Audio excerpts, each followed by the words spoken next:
Di sebuah gerai kecil tepi jalan, Mak Jah setiap petang akan menyediakan rojak buah. Tangannya cekap memotong mangga muda, jambu batu, nanas dan timun.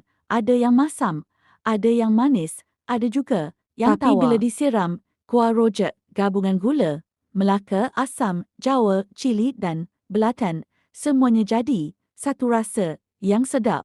Suatu hari, seorang budak bertanya, Mak Jah, kenapa campur buah yang tak sama rasa?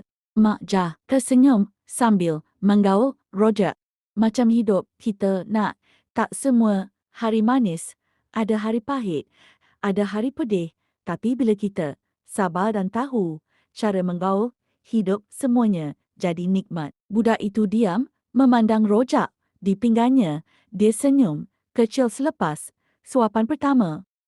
Hari itu, gerai Mak Jah bukan sekadar tempat jual rojak, tapi tempat orang belajar bahawa hidup seperti rojak, buah indah kerana perbezaannya.